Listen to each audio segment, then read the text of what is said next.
Hi guys, எல்லாருக்கும் good night. ஏன்னா night இப்போ இன்றைக்கி என்ன நான் செய்ய போகிறேன் அப்படின்னு சொல்லி பார்த்தீங்கன்னா, அந்த பட்டாணி குருமா வந்து வச்சு ரொம்ப மாதம் ஆச்சு. நிறைய பேர் வந்து சிம்பிளாக கேட்டீங்க, அக்கா எங்களுக்கு கொஞ்சம் வித்தியாசமாக நீங்கள் சொல்லிக் கொடுங்க அப்படின்னு சொல்லி கேட்டீங்க. ஏன்னா நம்ம வீட்டில் வந்து எனக்கு பாருங்கள், நான் இந்த மாதம் ஃபுல்லாகவே வீட்டுக்கு ஜாமான் எதுவுமே வாங்கலை. கீழே கூட அப்படியே காட்டுறேன் பாருங்க. பாருங்கள், அடியில் அடுக்கி வச்சுருப்பேன், எதுவுமே இல்லை தெரியுதுங்களா? எந்த ஜாமானுமே நான் வாங்கலை. சரியா? அதனால இப்போ என்ன பண்ணேன் அப்படின்னு சொல்லி பார்த்தீங்கன்னா, ஒரு 3 உருளைக்கிழங்கு போட்டு ஒரு 6 விசில் விட்டேன். நல்ல விசில் விட்டாச்சு. விட்டுட்டு வீடியோ எடுத்தேன், கட்டாயி போச்சு. அதனால திருப்பி எடுக்கிறேன். 3 உருளைக்கிழங்க நல்லா வேக விட்டேன். இந்த பாருங்க, நல்லா இப்படி அமுத்துனா இப்படி ஆட்டினா உடஞ்சிருச்சு பாருங்க. அதனால இது இப்படியே இருக்கட்டும். அடுத்து வந்து பார்த்தீங்கன்னா, நல்ல தண்ணி ஊற்றி, சரியா, உங்களுக்கு எவ்வளோ அளவுக்கு பட்டாணி பிடிக்குமோ அந்த காஞ்ச பட்டாணி இருக்குல்ல, அதை சுடுதண்ணி நல்லா கொதிக்க வச்சு கொஞ்சம் வந்து விசிலுக்கு மெதுவாக வரட்டும். காஞ்ச பட்டாணி எடுத்து சுடுதண்ணி நல்லா மலமலன்னு கொதிக்க விட்டு பட்டாணியை போட்டு டக்குன்னு ஒரு மூடி வச்சு மூடிடுங்க. சும்மா போடாதீங்க, ஊறாது. மூடி வச்சு மேலே வந்து மூடி வச்சுருங்க. உப்பு எதுவும் சேர்க்காதீங்க. சும்மா அப்படியே சுடுதண்ணி கொதிக்கிற தண்ணிக்குள்ளே பட்டாணியை போட்டுட்டு தட்டு போட்டு நல்லா டைட்டாக, இல்லை டிஃபன் பாக்ஸ் இந்த மாதிரி வந்து டைட்டாக போட்டிங்கன்னா இன்னும் சீக்கிரம் வந்து ஊறிடும். நான் வந்து பார்த்தீங்கன்னா ஒரு 7 மணிக்கு தான் அந்த பட்டாணியை வந்து சுடுதண்ணி, ஏன்னா நான் குருமா வைக்கிற ஐடியா இல்லை. உருளைக்கிழங்கு போடுறதுனால உங்கள் அண்ணனுக்கு சேராது. சரி, மட்டன் குழம்பு இருக்குது, அட்ஜஸ்ட் பண்ணி சாப்பிட்டு வேணா, 4 பேர் சாப்பிடணும்ல. அதனால வந்து பட்டாணி வந்து என்ன பண்ணிருக்கேன், குக்கரில் விட்டுருக்கேன் பாருங்க. குக்கரில் வந்து இதை அவ்வளோ சீக்கிரம் பட்டாணி வேகாது. ஏன்னா பச்சை பட்டினா பரவாயில்ல, இது வந்து காஞ்ச பட்டாணி. நீங்கள் உருளைக்கிழங்கு சேர்த்தா வாய்வு அப்படின்னு நினச்சிங்கன்னா கேரட், பீன்ஸு, காலிஃப்ளவரு, அப்புறம் வந்து என்னென்ன உங்களுக்கு தேவையோ சேர்த்துக்கோங்க. எனக்கு இப்போதைக்கு இருக்கிறத வச்சு தான் நான் செய்கிறேன். ஏன்னா நேரத்தில் போய் அவரை போய் அதை வாங்க இதை வாங்குன்னு சொல்ல முடியாது. அப்புறம் வந்து கூட என்ன இருக்கே பெருசாக லிஸ்ட்டே போட்டு வாங்கிட்டு நான் 50 ரூபாய்க்கு தான் கேட்டேன். மாவு பழைய மாவு வச்சுட்டு ஒரு 5 ரூபாய்க்கு கருவேப்பிலை மெடித்தல் வாங்கிட்டு வாங்கினே. இங்கே உளுந்த பருப்பு, நான் என்ன உளுந்த வடையாக சொல்ல போகிறேன். கேட்கறத வாங்க மாட்டாரா, கேட்காத வாங்கிட்டு வருவாரா.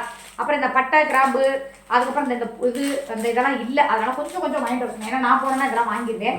இப்போ அவர் கடையிலேருந்து வந்தனால தான் இது என்னடா அது புதுசாக இருக்குது, பணங்க இருக்கண்டா, இது என்னமோ வெள்ளை வெள்ளையாக இருக்குது, இது என்னடா அது என்னன்னு தெரியல, அவருக்கு தான்டா தெரியும். அதுக்கப்புறம் கத்திரிக்காய் எனக்கு சம்மந்தமே இல்லாமல் சரி கத்திரிக்காய் போட்டு நான் இங்கே தான் வைப்போம். அப்புறம் சூப்பராக மல்லித்தரை, புதினா, கருவேப்பிலை எல்லாம் வாங்கிட்டு இருந்தாரு. இப்போ வந்து நான் சூப்பராக வந்து ஒரு குருமா செய்ய போகிறேன். அந்த குருமாக்கு என்னென்ன தேவை எடுத்து வச்சுருக்கேன் அப்படின்னு சொல்லி பாருங்கள். தேங்காய் வந்து சின்ன தேங்காயில் அரைமுடி இந்த பாருங்க. இதுலேயே நான் வந்து கொஞ்சமாக தான் எடுத்துருக்கேன். ஏன் அப்படின்னா எங்கள் இதில் தேங்காய் நாங்கள் நிறைய சாப்பிட மாட்டோம். ஏன்னா நைட் நேரம் ரொம்ப நெஞ்ச கறிக்கும் அப்படிங்கிறனால இப்போ தேங்காய் வந்து எடுத்து வச்சுருக்கோம் பாருங்க. அதுக்கு முன்னாடி பெரிய வெங்காயம் நீளமாக 2, தக்காளி சின்ன தக்காளியாக 2, அதாவது ரொம்ப பெரிய தக்காளியாக இருந்தால் ஒரு தக்காளி போட்டுக்கோங்க. ஏன்னா புளிச்சிடக்கூடாது குருமா, இப்போ நல்லா டேஸ்ட்டாக இருக்கும். அந்த டேஸ்ட் வந்து உங்களுக்கு நல்லா தெரியும்.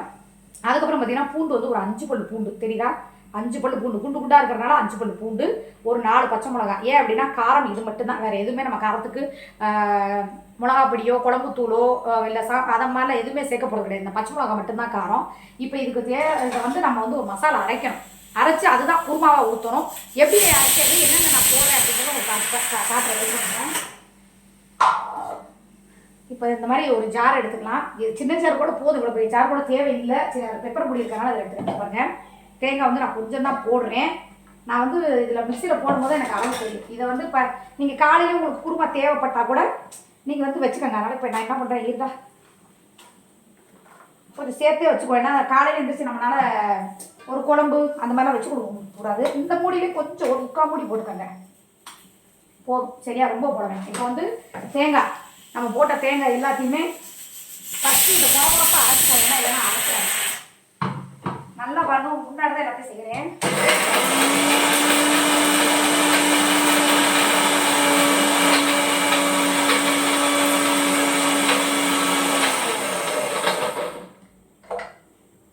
அப்புறம் இருந்துமே வந்து இதாக இருக்குது. இப்போ என்ன பண்ணுறோம்னா 1 2 அரைச்சி வச்சு, இப்போ இந்த பூண்டு, இந்த 4 பச்சை மிளகா, அதனால விசில் வரட்டுங்க. எப்படி ஒரு 10 விசில் நாள் விடுங்க, அப்போ தான் வேகும். ஏன்னா காஞ்ச பட்டாணியில் அது மாதிரி இந்த பாருங்க பட்டை இதெல்லாம் இல்லை, தீர்ந்து போச்சு. அதனால் இதில் என்ன பண்ணுறீங்கன்னா, பட்டை நான் எவ்வளோ போடுறதுன்னு சொல்கிறேன். ரொம்பவும் போடக்கூடாது. இந்த பாருங்க, ஒரு சின்னதாக ஒரு 3 பட்டை. அதுக்கப்புறம் வந்து பார்த்தீங்கன்னா மெயினாக வந்து கசகசா போடணும், மறந்துடாதீங்க. கசகசா, சரியா? கசகசா வந்து இந்த இது வந்து எவ்வளோ போடுறதுன்னு நான் சொல்கிறேன். 1 2 ஒரு 3 ஸ்பூன். ஏன்னா குட்டி ஸ்பூனுங்கிறனால ஒரு 3 ஸ்பூன். ஏன் அப்படின்னா இது வயிற்று புண்ணை வந்து ஆற்றும். அதனால தான் இருங்க. வர 2 சோம்பு பரம்பிட்டேன். சோம்பு வந்து பார்த்தீங்கன்னா கரெக்டாக ரொம்ப போடாதீங்க. ஒரு மாதிரி சோம்போட வந்துடும். இந்த பாருங்க, கொஞ்சமாக சோம்பு, சரியா? அதுக்கப்புறம் இன்னொன்று பொட்டுக்கலை. இந்த பொட்டுக்கலையே காணோம். ஐயோ, குருமாவுக்கு பொட்டுக்கலை இல்லைன்னா கேவலமாக இருக்குமே. பொட்டுக்கலையே இல்லையா? யாருக்கிட்ட போய் ஓசி கேட்பேன்? அப்போ நான் தான் போகணுமா? அடாடாடா, அப்படியே இருங்க. அப்படியே 5 நிமிஷத்தில் ஓடி போய் பொட்டுக்கடலை வேண்டியேன், மறந்துட்டேன். குருமா வைக்கலைங்க, ஏன்னா ரொம்ப மாதம் ஆச்சுங்கனால இப்போ மறந்துட்டேன். இப்போ நான் அப்படியே போயிட்டு அப்படியே ஓடியார வெயிட் பண்ணுங்க. டேய் குடுக்குன்னு ஓடி போய் நம்ம செட்டியார் நேரில் 10 ரூபாய்க்கு பொட்டுக்கடலை வேண்டியதா? டே 5 ரூபாய்க்கு தட்டைப்பயிறு, 10 ரூபாய்க்கு பொட்டுக்கடலை வாங்கி எப்படி குடும்பம் நடத்துகிறேன் பாருறா. நாங்கள் ரொம்ப வறுமைக்கு கீழே இருக்கோம்டா. சொன்னால் ஒரு வய கூட நான் நம்ப மாட்டேங்கிறீங்கண்ணா. ஏன்னா பொட்டுக்கடலை போடலன்னா இது நல்லாவே இருக்காதுடா. பொட்டுக்கடலை தான்டா இப்போ எதுக்கு டேஸ்ட்டே. சரியா? இப்போ கொஞ்சோண்டு பொட்டுக்கடலை, ரொம்ப போட வேணாம். இந்த பண்ண அது ரொம்ப போடுறாங்க, சும்மா 4 பேருக்கு. தேங்காய் வர நக்காம கிடக்குது பார்ப்போம். நக்கி தான் பார்ப்போம், இல்லைன்னா நச்சிருவோம். பேசாமல் இருங்க. தண்ணி ஊற்றிக்கலாம்.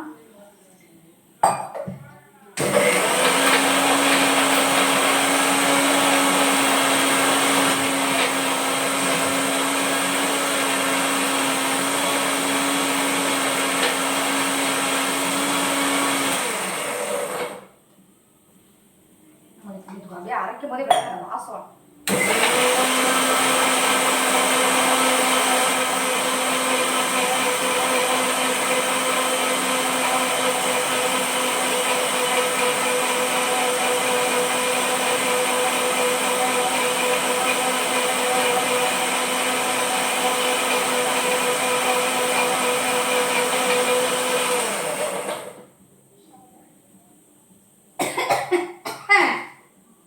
பெரிய பெரிய தேங்காய் கிடக்கலாம்.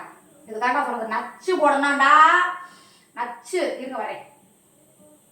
அதுக்காக உங்கடா, அப்பதான் அக்கா ஆவேசக்கூடாதுலாம் போட்டுருவேன்.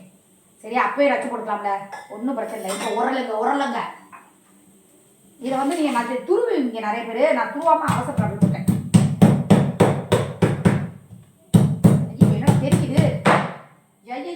இதாண்டா ஏன் வேலை கிடக்குது.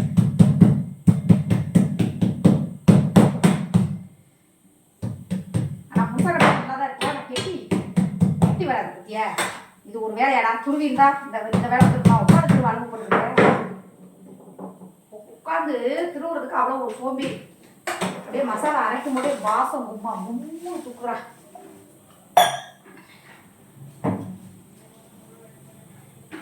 கொஞ்சமா தண்ணி ஊற்றிக்கலாம், ஏன்னா அரைக்க அது கெட்டி அவன் பொட்டுக்கடலை போட்டுருக்கோம்ல.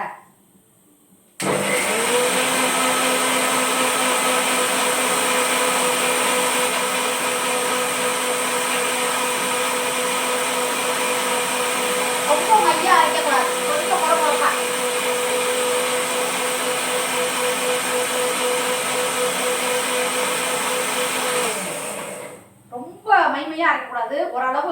இந்த தேங்காய் சட்னி நீங்க அரைப்பீங்கல்ல, ரைட், அந்த தேங்காய் சட்னி தான் பக்குவம். சரியா? பார்த்துக்கோங்க. நான் அரைச்சிருக்கேன். இது உங்களை காட்டுறேன். கை கழுவ தண்ணி வச்சுக்கலாம், இல்லைன்னா அது ஒரு மாதிரியாகவே இருக்கு எனக்கு. இப்போ வந்து பாருங்க, குறப்பாக அரைச்சிருக்கு பாருங்க. ஒரு அளவு மீடியம் சைஸ்க்கு அரைச்சிருக்கேன். மசாலா வந்து நீங்கள் அரைச்சி இந்த மாதிரி குருவா வச்சு பாருங்க, இருந்தாலும் ரொம்ப டேஸ்ட்டாக இருக்கும். கொஞ்சம் மல்லித்தலை எடுத்துக்குவோம், அதையும் 1 2 இது பண்ணி வச்சுக்குவோம். அதான் ரெடி பண்ணிட்டு தாளிச்சு விட்றது தான். சரியா? என்னடா தட்டில் இப்படி வச்சு நச்சுக்கேனா? அதெல்லாம் கழுவி ஊற்றிடுவேன் பாருங்கப்பா. நீங்கள் என்னைய கழுவி ஊற்றுறீங்களா இல்லையா? நான் இதெல்லாம் கழுவி ஊற்றிடுவேன். அப்படி தான் வைப்பேன். சரியா? புதினா வேணா 2 போட்டுக்கோங்க. அது என்ன ஒன்று போது இருங்க வரேன், கழுவிக்கலாம். சும்மா பேருக்கு போடுங்க, அதுக்காக ரொம்ப போட்டுறாங்க. டேஸ்ட் வந்து டிஃப்ரெண்ட் பண்ணும். சும்மா பேருக்கு உங்களுக்கு அதான் ஆன் பண்ணிகிட்டே பேசுகிறேன். சரியா? ரைட்டு. அதுக்கப்புறம் பார்த்தீங்கன்னா கருவேப்பிலை, அதையும் அதில் போட்டாச்சு. இப்போ இதை தூக்கி ஒரு கவரில் வச்சுக்கோங்க, ஏன்னா நாளைக்கு அது தேவைப்படும். மல்லித்தலை இப்போ நீங்கள் எங்கள் ஏரியாவில் எப்படி நைட்டில் கடை இருக்காங்க. திருப்பூராக பார்த்தீங்கன்னா நைட்டில் தான் கடையே இருக்கும். ஆனால் மதுரை சைடு பார்த்தீங்கன்னா காலையில் அதிகாலையில் தான் இருக்குது. ஓகே, இப்போ இதெல்லாம் வந்து கொட்டி கையோட டப்பாவில் வச்சுக்குவோம். எங்கடா அந்த டப்பா எல்லாம் தாளிக்கிறதுக்காக வேணும். சரியா? இப்போ நீங்கள் என்ன பண்ணுறீங்க, இதுக்கு ஒரு இது தாளிக்கிறதுக்கு சேர்க்கணுங்க. என்னென்ன தாளிக்கிறதுக்கு பொருள் போடுறேன் அப்படின்னு சொல்லி பாருங்கள். இதுக்கு ஒரு டப்பா வச்சுருக்கேன் தனியாக. இந்த டப்பாவை காணும் குட்டி குட்டியாக வச்சுருக்கேன் பாருங்க. இந்த மாதிரிலாம் குட்டி குட்டி டப்பாவை நான் விட மாட்டேங்க. அதையும் பத்திரம் வச்சுருக்கேன். சாரி, கொஞ்சம் கிச்சன் அப்படி தான் இருக்கும் சமைக்கிறதுல. அப்போ சரியாயிடும். இந்த பூ போட்டால் அது ஒரு மனமாக இருக்குங்க. அவசர அவசரமாக உரைக்குன்னு வரேன்.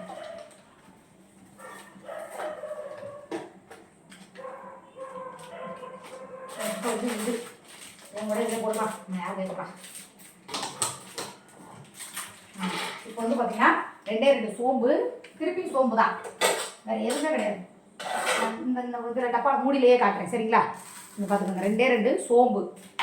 இந்த பூ வந்து கொஞ்சம் ரொம்ப போடாதீங்க, குட்டி குட்டி இருங்க, தனித்தனியாக காமிக்கிறேன். மூடி அந்தந்த இடத்துல வச்சுருங்க எப்போவுமே.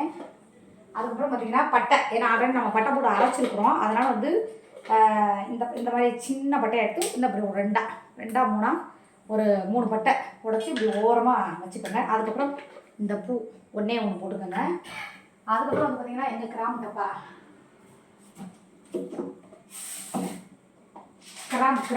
கிராம்பு வந்து ஒரு 3 கிராம்பு போட்டுக்கோங்க, குட்டி குட்டியாக இருந்தால் ஒரு 3 4 போட்டுக்கோங்க. நான் ஒரு 4 கிராம்பு போட்டிருக்கேன். அதுக்கப்புறம் பார்த்தீங்கன்னா கண்டிப்பாக ஏலக்காய் போடுங்க. ஏலக்காய் போடல அப்படின்னா அந்த டேஸ்ட்டே மாறி போயிடும். ஏலக்காய் ஒரு 2 ஏலக்காய் பாருங்கள், 2 ஏலக்காய். பாருங்கள் வணக்கிறப்ப கண்டிப்பாக எங்கள் வீட்டுக்காரக்கா ஊரில் இருந்து வந்துருக்கு, என்ன சூர்யா ஒரே மனமாக இருக்குது வீட்டுக்குள்ளே அப்படின்னு சொல்லி சொல்லுவாங்க சரியா. இப்போ வந்து பட்டாணி நல்லா வச்சாமல் பார்த்துக்கலாம், ஏன்னா பட்டாணியெல்லாம் தூக்கி ஒன்றா போட்டு சமைக்கிறோம் சரியா. சூப்பராக வந்துருச்சு பாருங்கள், இருங்க கரண்டிங்க இந்த பாருங்கள் சூப்பராக. ஒரு 8 விசில் விட்டேன், இருங்க சாப்பிட்டு போகலாம். அவ்வளோதான் செம்ம. இப்போ என்ன பண்ண போகிறேன், குருமா காய போகிறேன். அடுத்த பற்ற வச்சுட்டு இந்த சைடு உருளைக்கிழங்கு வந்து நல்லா ஆறிடுச்சு பாருங்கள், குழுன்னு ஆறிடுச்சு. இப்போ என்ன பண்ணுறோம், இந்த உருளைக்கிழங்கு உரிச்சா தட்டில் வச்சுக்குவோம்.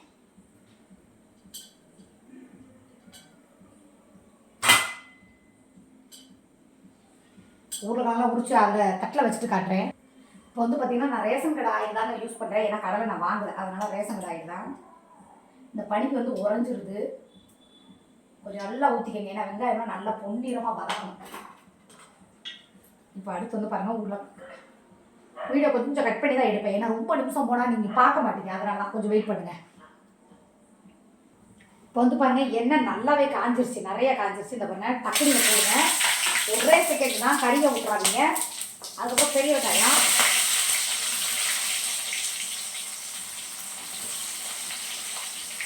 பெரிய வெங்காயம் போட்டுட்டு நல்லா வந்து ஒரு பொன்னிறமாக அப்படி கொஞ்சம் நல்லா எப்போவுமே பச்சை வாசம் போகிற மாதிரி ஒரு 2 நிமிஷம் எல்லாத்தையும் வதக்குவேன். நான் பழுத்த பொடி சேர்ந்து இந்த பக்கத்து இப்போ உருளைக்கிழங்கு வந்து உரிச்சு வச்சு நல்லா மசிச்சு வச்சுட்டு இந்த பக்கத்து மசாலா இருக்குது, இந்த பக்கத்து மூடி எடுத்து போட்டு மூடி வச்சுருவோம். அதுக்கப்புறம் இது என்னன்னு தெரியல, வாங்கி வச்சுருக்கோம் பண்ணேன், அது காலையில் பார்க்கணும் ரைட்டா.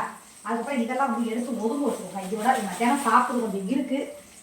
சப்போஸ் இந்த இதெல்லாம் போட்டாச்சு, கொஞ்சம் கீரை சிந்துறது எல்லாத்தையும் போடுங்க. அவங்க வந்து என்னென்னமோ இது பண்ணிலாம் சாப்பிட்றோம் கண்ணால் பார்க்காம, நம்ம வீடு தானே சுத்தமாக தானே வச்சுருக்கோம். அப்படிங்கும்போது வந்து நல்லா அப்படியே பொன்னிறமாக கொஞ்சம் வதங்கட்டும். நான் திருப்பி உங்களுக்கு காட்டுறேன், வெயிட் பண்ணுங்கள். இப்போ வந்து பாருங்கள் வெங்காயம் வந்து கொஞ்சம் பொன்னிறமாக வதங்கிடுச்சு. அதுக்கப்புறம் வந்து பார்த்திங்கன்னா தக்காளி, இந்த மல்லித்தலை, புதினா இது எல்லாத்தையுமே போட்டுக்கோங்க. உங்களுக்கு வேணும் கொஞ்சம் காரமாக தானே சாப்பிடணும், அப்படி எப்படி இருந்தாலும் சரி. ஆனால் வந்து பச்சை மிளகா தேவையில்லை நினைக்கிறேன், ஏன்னா காரம் இல்லைன்னா ஒரு மிளகா வந்து போடுங்க, இதெல்லாம் காரமாக இருக்கும். சரி இந்த போட்டு காரம் பார்த்தேன், காரம் கம்மியாக தான் இருக்குது. ரொம்ப பச்சை மிளகா போடாதீங்க, ஒரு பச்சை மிளகாயே 4 வகுந்து விட்டு இந்த மாதிரி நீளமாக ஒரு பச்சை மிளகாய் எடுத்துக்கோங்க. அது ஆல்ரெடி நான் கழுவி தான் வச்சுருக்கேன், உடனே வருவாங்க என்ன சுத்தக்காரி கருவாப்பா போடுறேன்னு. பாருங்கள் 4 நறுக்கி ஒரு 4 சரியா. என்னமோ காரம் இல்லாமல் எங்களுக்கு சாப்பிட்டு சாரி, இது வந்து எனக்கு அது வந்து மண்ணெடுக்கு, அவ்வளோதான் முடிஞ்சிச்சு. இப்போ வந்து இது வதங்குறதுக்காக கொஞ்சம் நைஸ் உப்பு போட்டுனா அப்போ தான் சீக்கிரம் வந்து நான் எப்போவுமே வெங்காய தக்காளி வதக்கும்போது கொஞ்சம் உப்பு போட்டு இப்போ நல்லா வதக்கிட்டு கரெக்டாக வெயிட் பண்ணுங்கள். இப்போ வந்து பார்த்தீங்க அப்படின்னா நல்லா வெங்காயம், தக்காளி, மல்லி, புதினா, 2 பச்சை மிளகாய், என்ன பார்த்து காரம் பார்த்து போட்டுக்கோங்க. பச்சை மிளகா போடாட்டினாலும் பரவாயில்ல, நான் கொஞ்சம் காரம் சாப்பிடுவேன், அதனால் மிளகாயை பொறுத்து சரியா. ஏன்னா வதங்கிச்சுன்னா காரம் கண்டிப்பாக உள்ளே இறங்கும். இப்போ பார்த்துக்கோங்க எல்லாமே நல்லா வதங்கிடுச்சு சரிங்களா உங்களுக்கு. இப்போ நான் என்ன பண்ணுவேன் அப்படின்னு சொல்லி பார்த்தீங்கன்னா உருளைக்கிழங்கு இருக்கா, அந்த உருளைக்கிழங்கு இதை வந்து இப்போ வந்து நான் போட்டுருவேன். அடுத்து வேக வச்ச பட்டாணி, நீங்கள் கேரட், பீன்ஸ், காலிஃப்ளவர் இந்த மாதிரி உருளைக்கிழங்கு இது நல்ல தண்ணி தான், அதனால் நான் வந்து அப்படியே இது பண்ணேன்.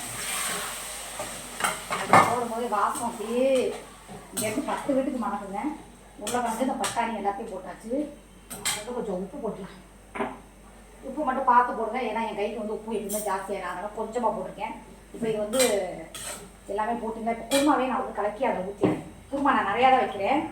ஏன் அப்படின்னா நான் காலையில் சேர்த்து வைக்கிறேன். எந்த சொன்னால் டக்குன்னு தம்பிங்களுக்கு வந்து இந்த தோசை சுற்றி கொடுத்துடலாம்ல. அப்படியே காமிக்கிற பாருங்க, கலர் மட்டும் எப்படி இருக்கு பாருங்க. ஏன்னா இட்லிக்கு வந்து நல்லா தண்ணியாக வச்சு ஊற்றி சாப்பிட்டாதாங்க நல்லாயிருக்கும். இதெல்லாம் அந்த கரடி என்னென்ன இருக்குதோ எல்லாம் நான் எடுத்து மூடி, ஏன்னா அது நல்லா கொதிச்சு கொஞ்சம் வத்தணும். என்னங்க பைப் தண்ணியில் இது பண்ணுறீங்கன்னா இது வந்து சுத்தமான நல்ல தண்ணிங்க. பைப் தண்ணியாக இருந்தாலும் நல்லா சுத்தமாக இருக்கும். இந்த சேர் வந்து ஒரு 2.5 ஜார் தண்ணியை நான் ஊற்றிருக்கேன்.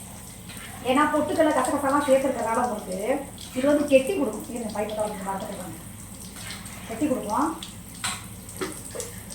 இவ்வளோ குருமா எதுக்கு அப்படின்னு கேட்காதீங்க. பற்றி இப்போ பாருங்கள், ஒரு இட்லிக்கு 1 லிட்டர் சாம்பார் குருமா ஊற்றி சாப்பிடுவாங்க. ஏன்னா குருமா அவ்வளோ டேஸ்ட்டாக இருக்கும். இதையும் விளக்கு போட்டுருவான். மட்டன் குழம்பு கொஞ்சம் இருக்குது, இந்த மாதிரி கரண்டி வைக்க இங்கே வச்சுக்கோங்க.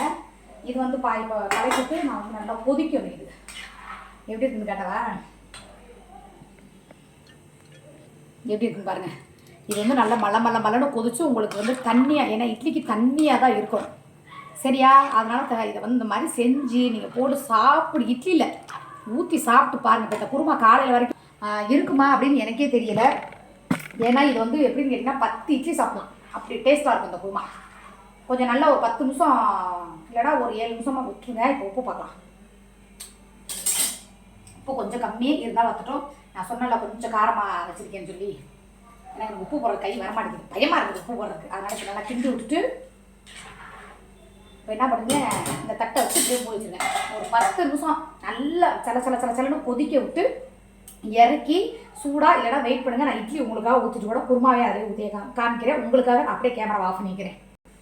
இப்போ வந்து சூப்பராக இட்லி ஊற்றலாமா? இட்லி தண்ணி பாருங்கள் நல்லா சுட்டுச்சு. உங்களுக்காக நான் இட்லி ஊற்றி காட்டுறேன். ஒரு குருமாவுக்கு 20 நிமிஷம் வீடியோ ஆக முடியுங்க. ஏன் அப்படின்னா நம்ம வந்து இது சேர்ப்போமா அது சேர்ப்போமா, அந்த வீடியோவை கட் பண்ணி எடிட் பண்ணி அதுக்கு ஒரு வாய்ஸ், அதெல்லாம் நான் எனக்கு தெரியாதுங்க. நான் எப்படி சமைக்கிறேனோ அதை அப்படியே ரியலாக உங்களுக்காக நான் காட்டுறேன்.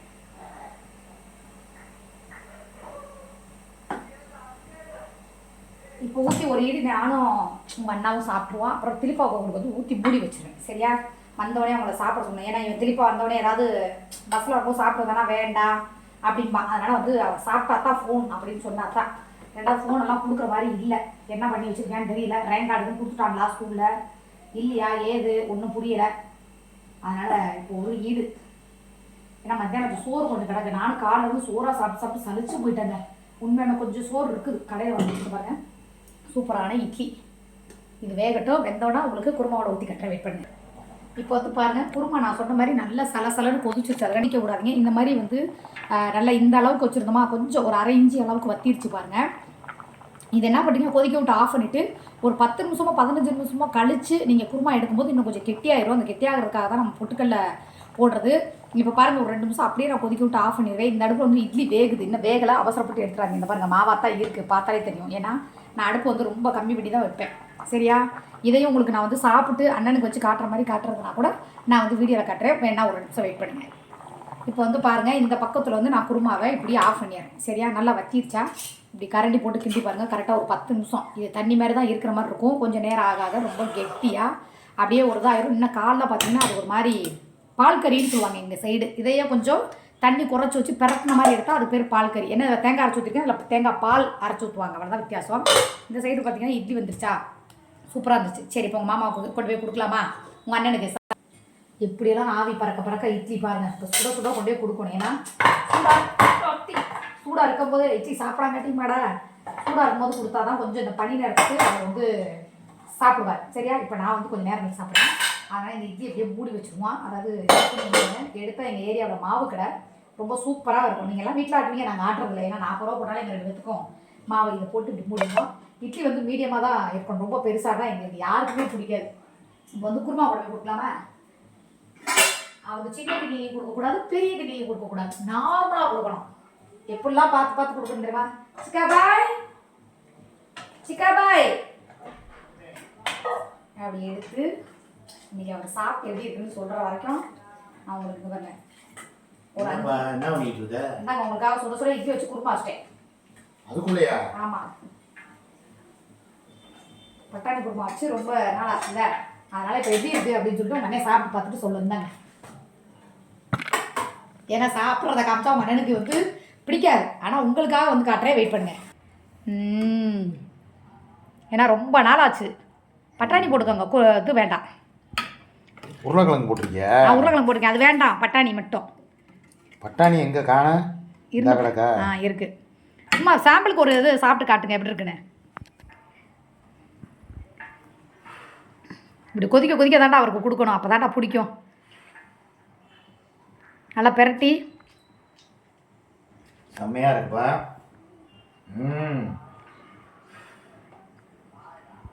ஏன்னா பனி நேரம் இல்லை, அதனால் ஆறி போய் கொடுக்கக்கூடாது. கொஞ்சம் சூடாக இருந்தால் அவர் 2 இட்லி சேர்த்து சாப்பிடுவார். சரியா? சூப்பராக இருக்குங்க. உண்மையிலே சொல்கிறேன், பட்டாணி குருமாவுக்கும் இந்த குளிருக்கும் அப்படியே கதை அப்படியே தொட்டைக்குழிக்குள்ள இறங்குறது சூப்பராக இருக்குது. பட்டாணி செம்ம டேஸ்ட்டு. குருமாவுமே வந்து நான் இன்றைக்கி சொல்லணும்னு நினச்சேன். ரொம்ப நாள் ஆச்சுப்பா இந்த பட்டாணி குருமா வச்சு சாப்பிட்ணும் அப்படின்னு. நான் சொல்கிறதுக்கு முன்னாலே என்னை புரிஞ்சுக்கிட்டு ஆவி பறக்க சுட சுட இட்லியும் இந்த பட்டாணி குருமாவும் கொடுத்த சூர்யாவுக்கு தங்கத்தில் கையில் வளையல் போடணும். இதுக்கு நான் பிட்ட போட்டேன்பாங்க. நீங்கள் சுட சுட சாப்பிட்டா போதும். சரி, நீங்கள் போய் உட்காந்து சாப்பிடுங்க. கருவேப்பிலையை கூட அப்புறமா வளையல் போடுங்க. சரி, ரைட், ஓகே நண்பர்களே. தரமான இப்போ வந்து பாருங்க, அவருக்கு கார சட்னி செஞ்சு கொடுக்கலான்னு பார்த்தேன். சரி வேணாம் அப்படின்னு சொல்லிட்டு இந்த பாருங்க, குருமா நல்லா நிறைய ஊற்றிக்குவார். ஏன்னா அவர் சாப்பிட்றத பார்த்தா கண்ணு வச்சிருவீங்க. அவர் எப்பவுமே இந்த பாருங்க, தெரியுதா, நான் சொன்னா நம்ப மாட்டேங்கிறீங்க. எங்கள் வீட்டில் குருமா பார்க்க தான் அப்படி அரகுண்டா மாதிரி இருக்கும். ஆனால் வந்து பார்த்தீங்கன்னா லிட்டராக ஊற்றி கொடுப்பாங்க. இவர் எப்படியோ அதே மாதிரி தான், நான் அதே மாதிரி தான் திருப்பி. சோறு முக்கியம், நம்ம போய் சோறு சாப்பிடுவோம். சரியா? பாய் சொல்லிருங்க. சோறு பாய் பாய் பாய் பாய் பாய்.